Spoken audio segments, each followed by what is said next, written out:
The sky above Velen Prime had turned red, not the soft red of sunset, but the angry red of fire and death. Ships filled the darkness above, hundreds of them, and they belonged to the Korath Empire.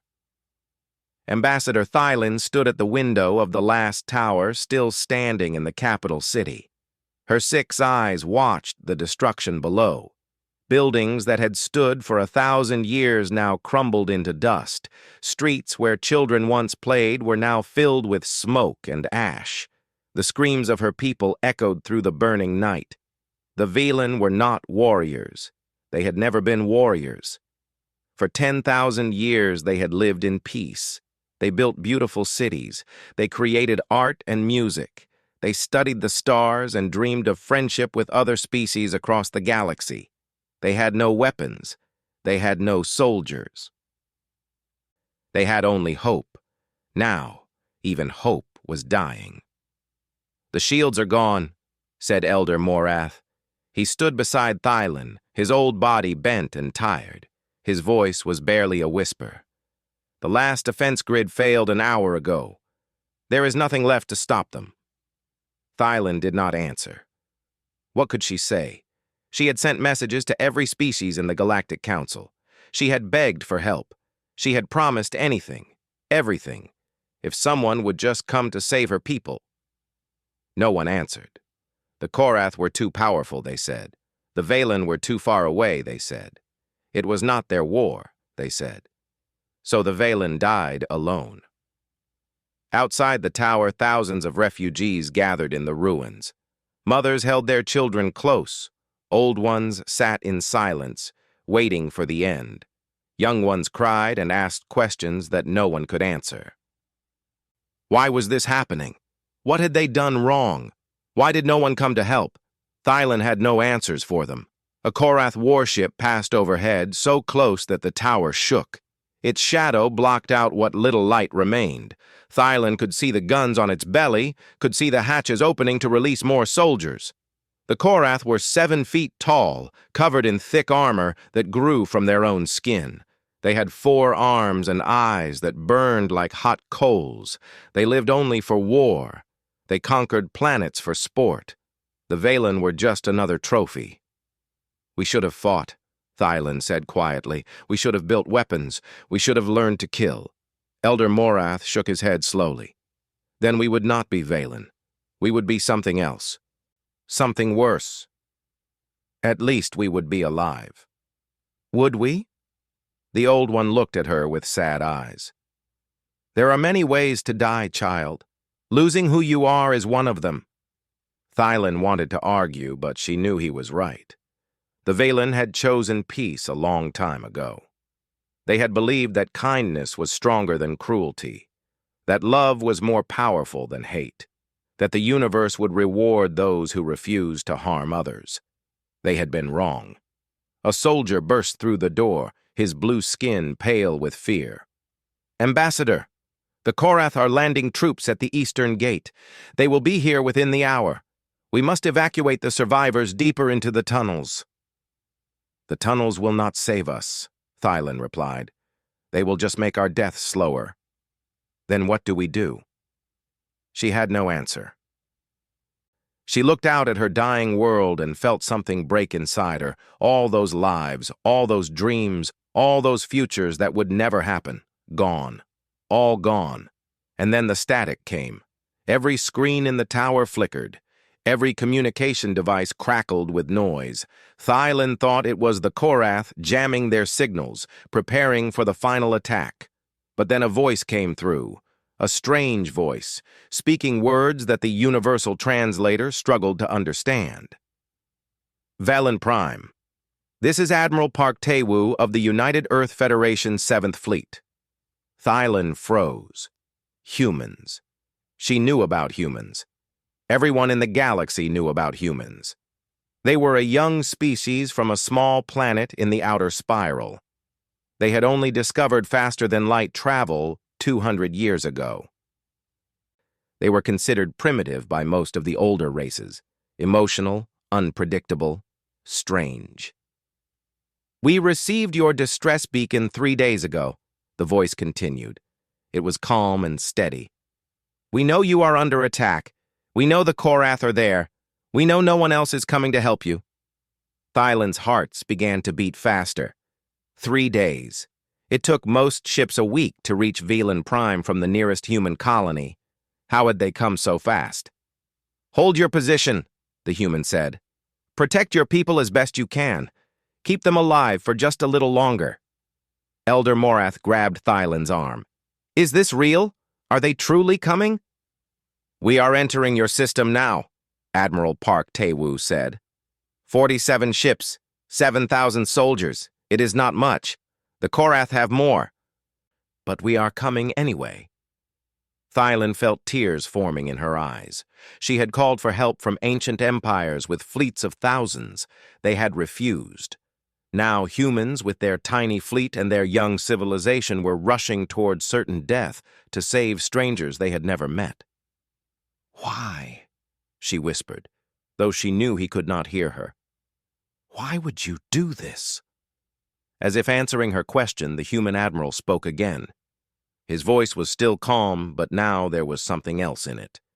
Something hard like steel and warm like fire. "To the Korath forces in this system, this is your only warning. You have attacked a peaceful world. You have murdered innocent people. You have committed crimes against beings who never harmed you." The static grew louder, and Thylan could hear other sounds now. Engines, weapons powering up.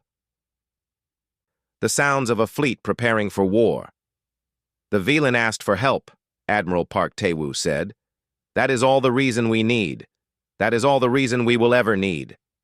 His final words echoed through every speaker on the planet, reaching every refugee hiding in the ruins, every Korath soldier marching through the streets, every dying soul who had given up hope.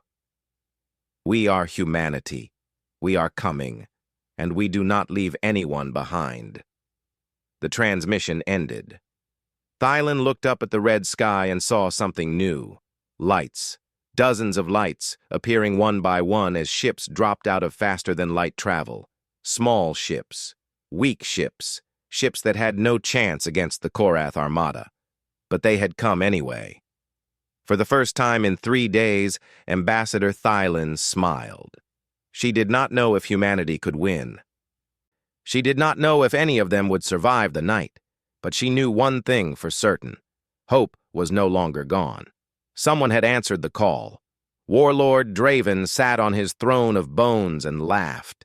The sound was deep and ugly, like rocks grinding together. Around him, his officers stood in silence, watching the sensor displays with confusion. 47 human ships had just appeared in their system, 47 against 300. "Is this a joke?" Draven asked, his forearms spreading wide. "Did these creatures come here to die?" "They are approaching at attack speed, Warlord," one of his officers reported. "They show no signs of slowing down." "Let them come." Draven's coal red eyes burned with amusement. "I have heard stories about humans. They are small and soft. They break easily.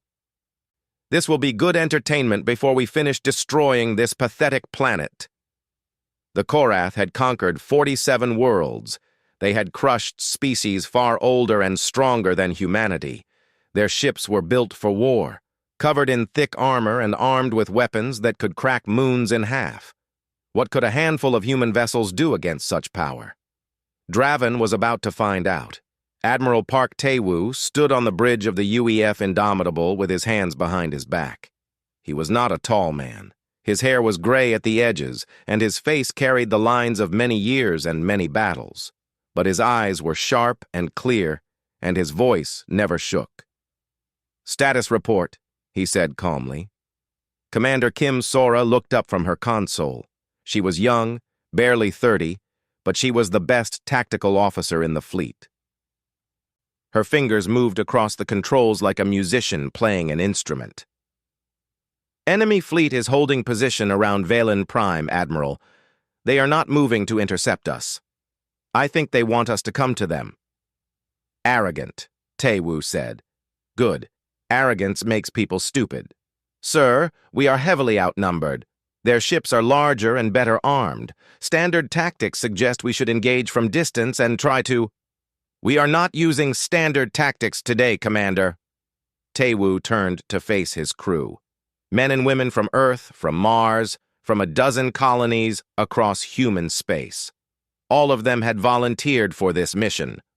All of them knew they might not return home. The Valen do not have time for a long battle, he continued. Every minute we spend dancing around the Korath is another minute their people die. We need to break their formation fast. We need to make them afraid. Lieutenant Ha Yun-ho, the communications officer, spoke up. Admiral, the Korath have never retreated from a battle.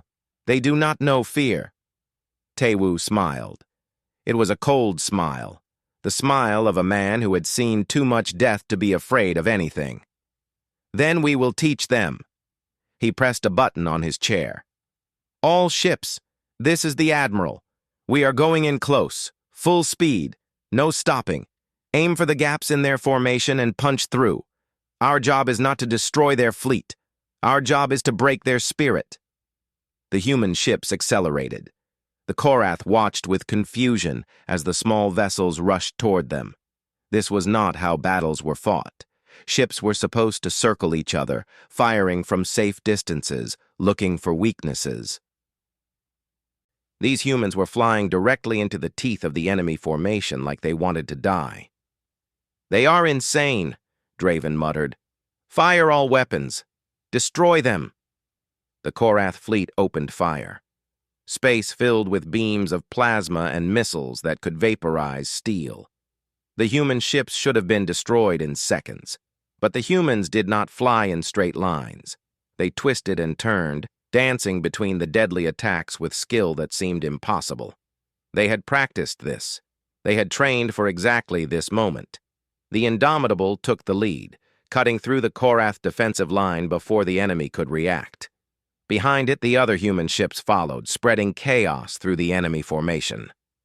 Launch fighters, Taewoo ordered. From the bellies of the human carriers, hundreds of small craft poured into the void. Each one was piloted by a single human, strapped into a cockpit barely larger than a coffin, armed with weapons that were laughably weak compared to the Korath warships. But the fighters were fast, and the pilots were brave. Squadron leader Yoon Ji-ho felt his heart pounding as his fighters screamed into battle. Behind him, his wingmates Lieutenant Baek Mira and Lieutenant Cho Sunwoo followed in perfect formation. They had trained together for 3 years. They knew each other better than they knew themselves. Stay close, Ji-ho called over the radio. Watch each other's backs, and remember why we are here. He looked down through his cockpit window at Velen Prime. Even from space, he could see the fires burning across the surface. He could see the Korath ships dropping bombs on cities full of innocent people. His jaw tightened with anger. Let's go hunting, he said. The fighters dove into the battle like a swarm of angry bees. They were too small for the big Korath guns to track. They slipped between the enemy ships, firing at weak points, destroying sensors and weapon systems. They could not kill the warships alone, but they could blind them. They could hurt them. Mira's voice crackled over the radio. Enemy fighter squadron coming from the left, 30 of them. I see them, Ji-ho replied. Sunwoo, take the high position. Mira, go low. I will draw their attention. It was a dangerous plan. Ji-ho was making himself a target, but that was what leaders did. They put themselves in danger so others could strike from safety.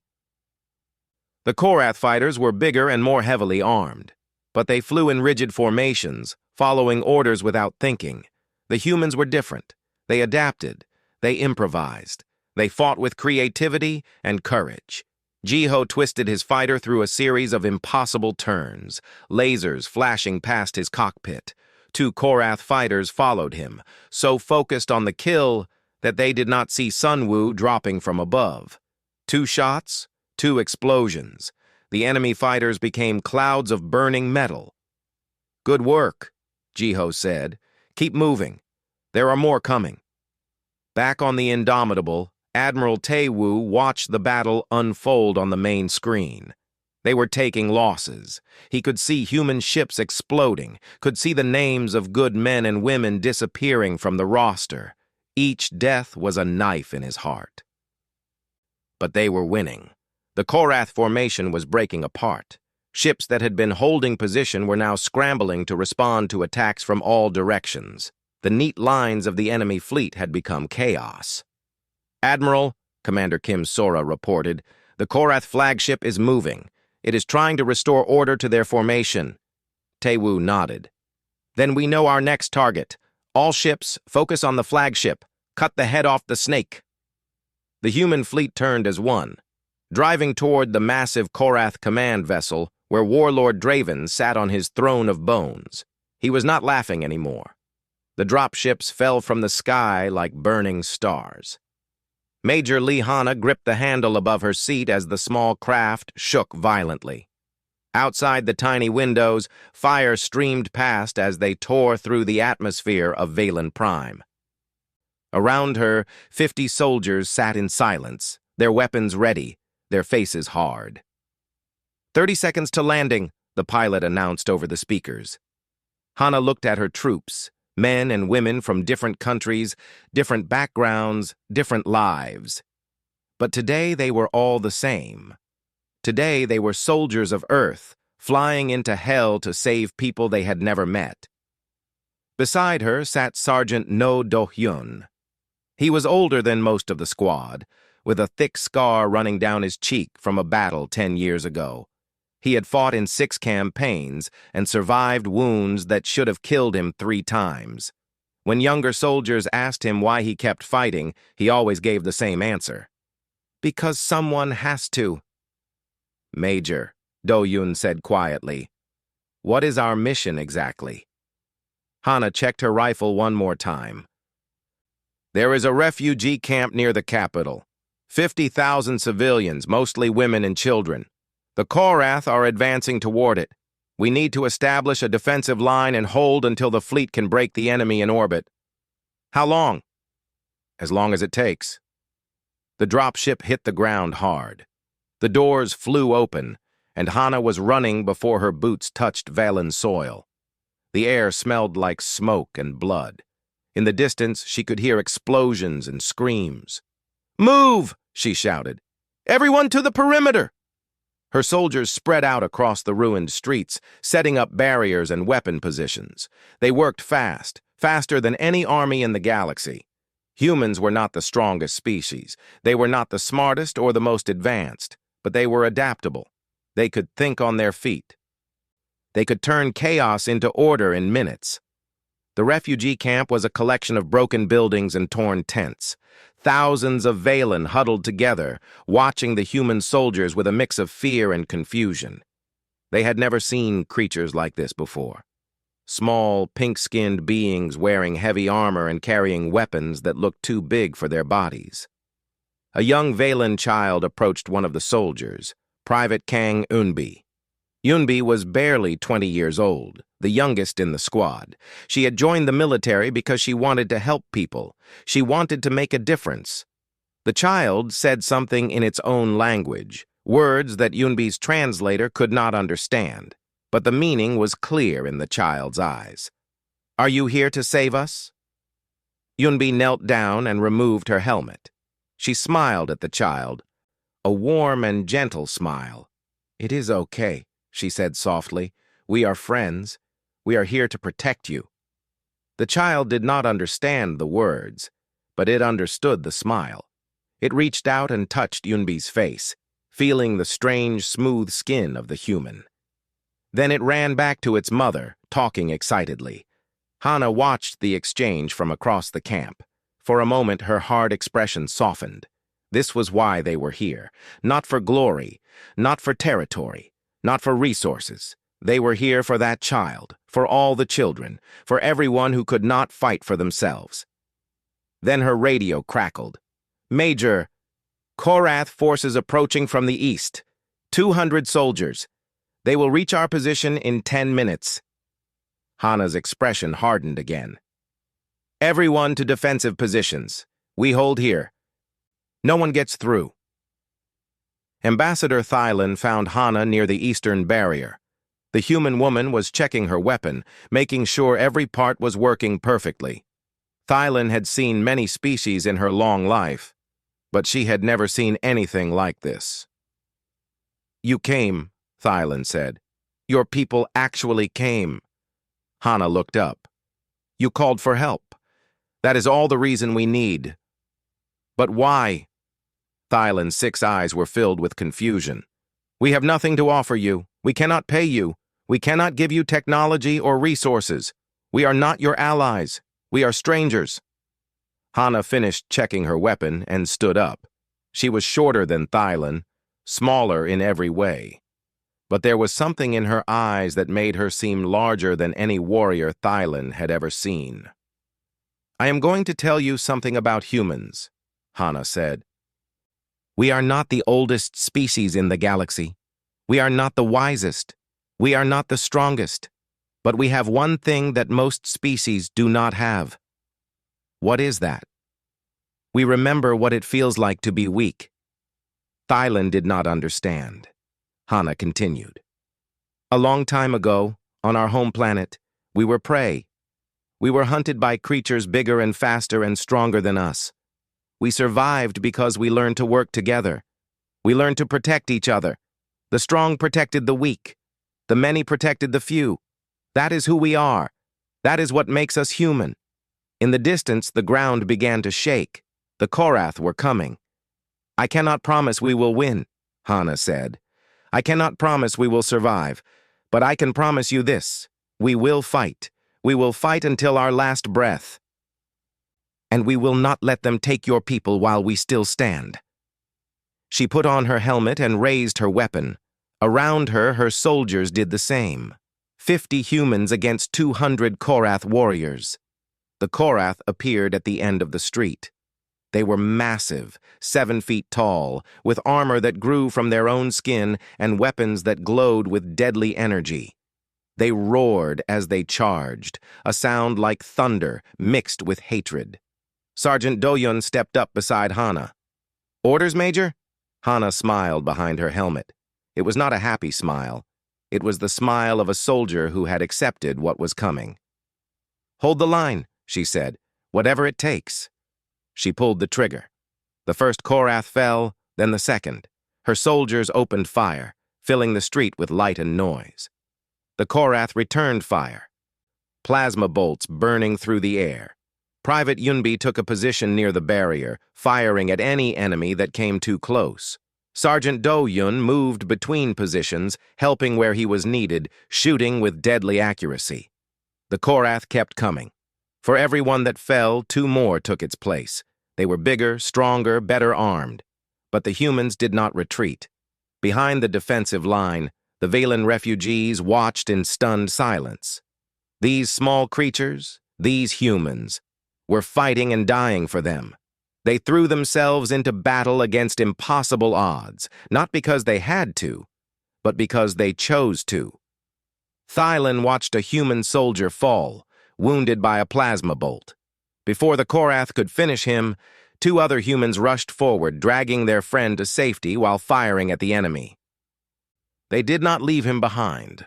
They would not leave anyone behind. She finally understood. This was what made humans different. Not their weapons, not their technology, not their tactics. It was their hearts. The battle had lasted 16 hours. In orbit, the human fleet was dying.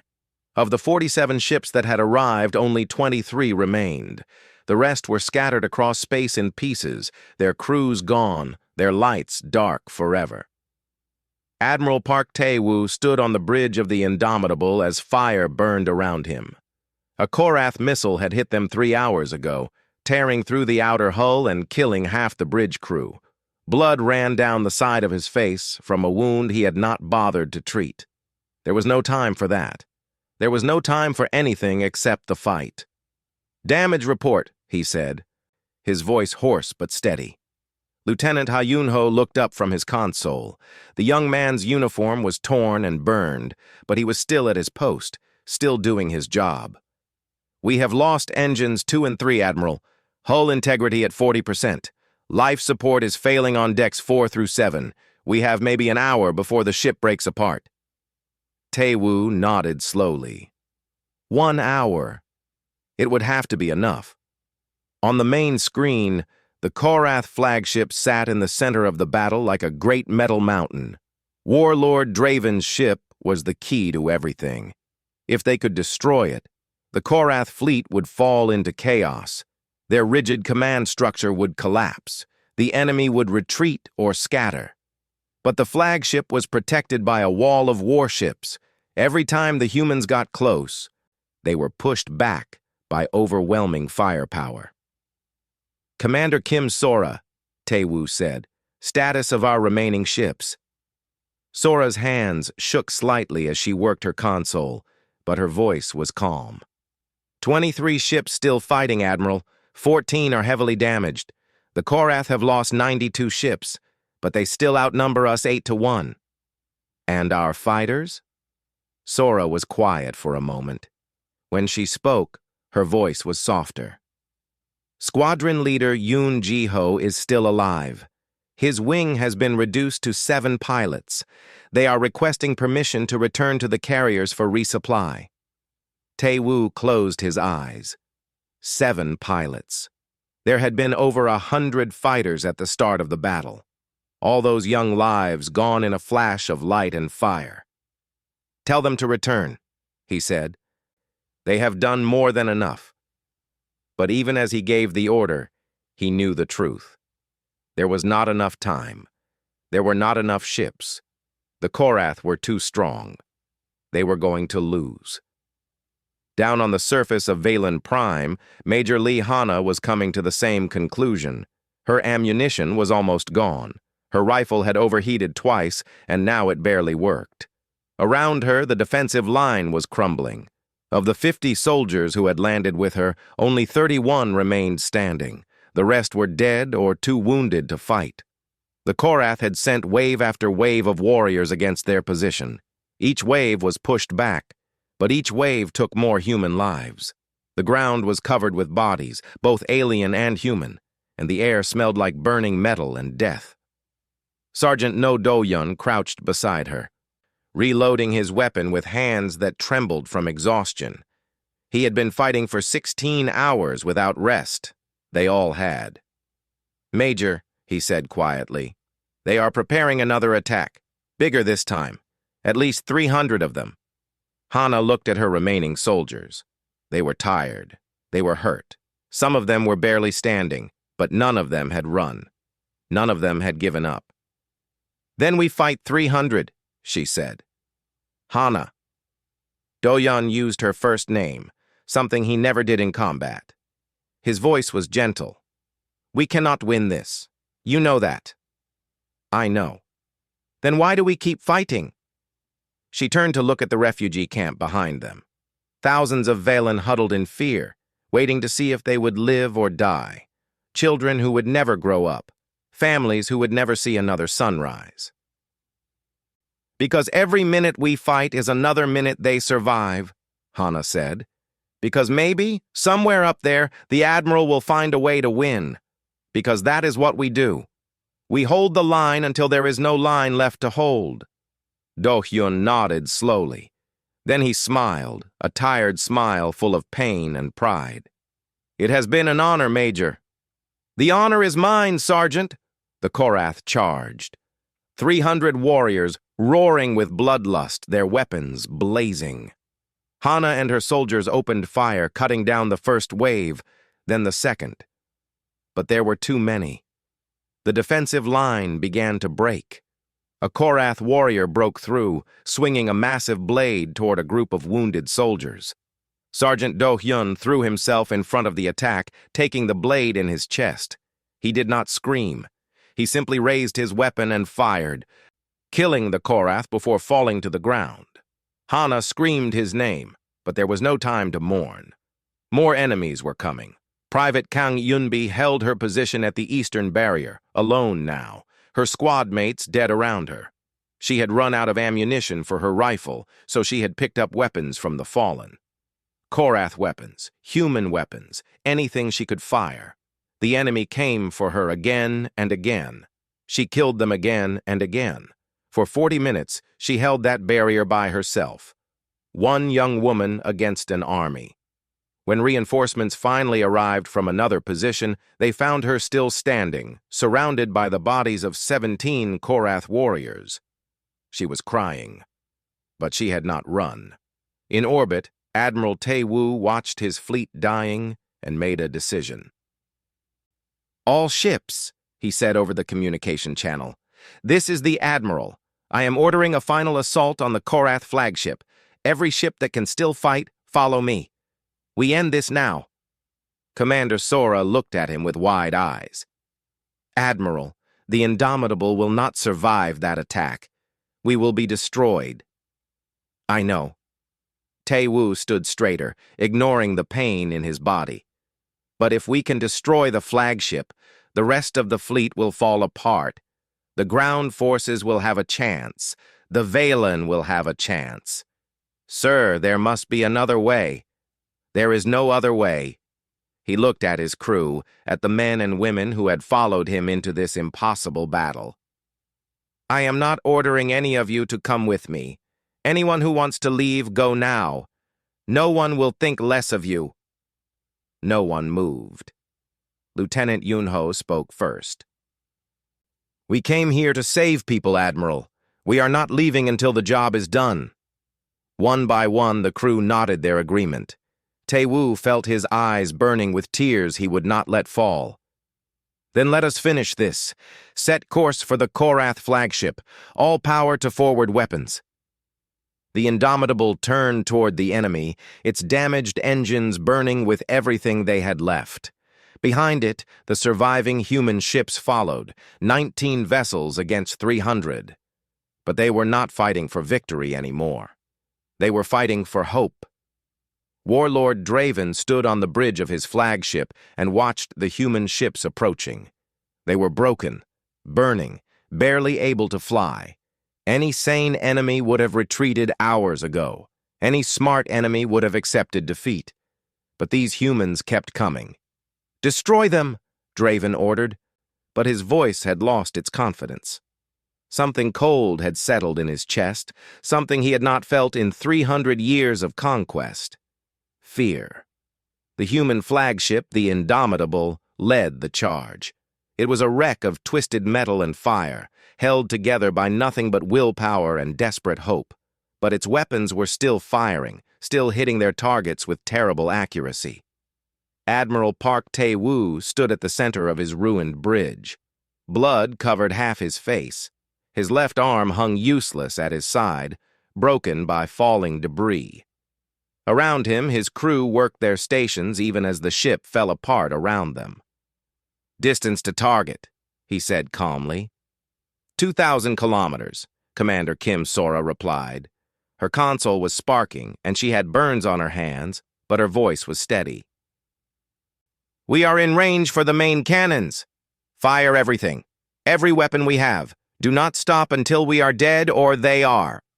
The Indomitable's guns blazed with light. Missiles and plasma beams and kinetic rounds poured toward the Korath flagship.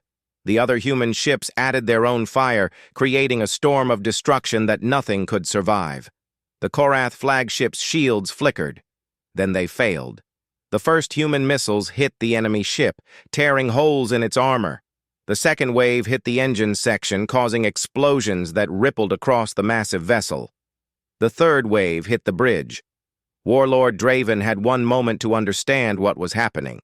One moment to realize that these small, soft, short-lived creatures had beaten him. Then his world turned to fire, and he knew nothing at all. The Korath flagship exploded. The blast was so bright that it could be seen from the surface of Valen Prime. Ambassador Thailand looked up from the ruined streets and watched the light spread across the sky like a second sun. For a moment, everything was silent. Then the Korath army began to retreat. Without their warlord, without their command structure, the enemy soldiers lost their will to fight. They ran back to their dropships, scrambling to escape before the humans could destroy them too. Within an hour, there was not a single Korath warrior left on Valen Prime. Major Lee Hana watched them go from behind what remained of the defensive line. Her body was broken. She had taken 3 wounds during the final attack, and she could barely stand. But she was alive. She looked at her soldiers. 31 had been standing at the start of the last battle. 19 remained. 12 more names to add to the list of the dead. 12 more families who would never see their loved ones again. Sergeant No Do-yun was among them. Hana knelt beside his body, pulling the dog tags from around his neck. They were warm from his body heat, still warm even though the life had left him hours ago. "Thank you," she whispered. "Thank you for everything." Around her, the surviving soldiers gathered.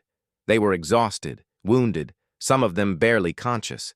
But they stood together, watching as the enemy fled and the survivors of Valen Prime began to emerge from their hiding places.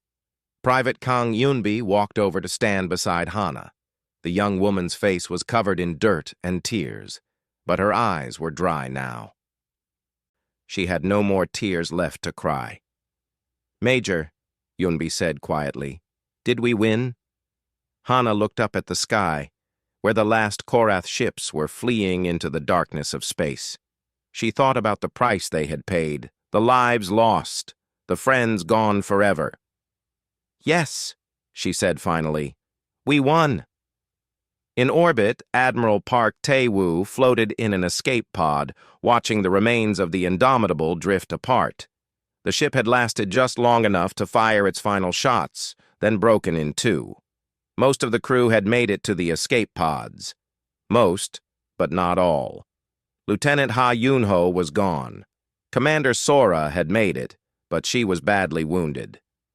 Of the 7,000 soldiers who had come to Valen Prime, fewer than 3,000 remained, but they had won. The surviving human ships gathered the escape pods and began the long process of rescue and recovery. Medical teams worked without rest, treating the wounded, both human and Velan. Engineers began repairs on the damaged vessels. Pilots who had fought for 16 hours finally allowed themselves to rest. Squadron leader Yoon Ji-ho sat in his cockpit, staring at nothing. Of the 112 pilots who had launched at the start of the battle, 23 had survived. 23 out of 112. He thought about Lieutenants Baek Mira and Cho Sunwoo, his wingmates, his friends. Mira had died protecting a carrier from a Korath bomber. Sunwoo had crashed his damaged fighter into an enemy destroyer, destroying it at the cost of his own life. Heroes. All of them heroes. On the surface, Ambassador Thailand found Major Lee Hana sitting against a broken wall, clutching Sergeant Do-yun's dog tags. The human woman looked up with exhausted eyes. "You came," Thailand said softly. "You lost so many of your own, for strangers, for people you never met." Hana nodded slowly. "We lost friends, family, brothers and sisters." She paused, her voice thick with emotion. "But you did not lose everything, and that matters." "Why?" Thailand asked.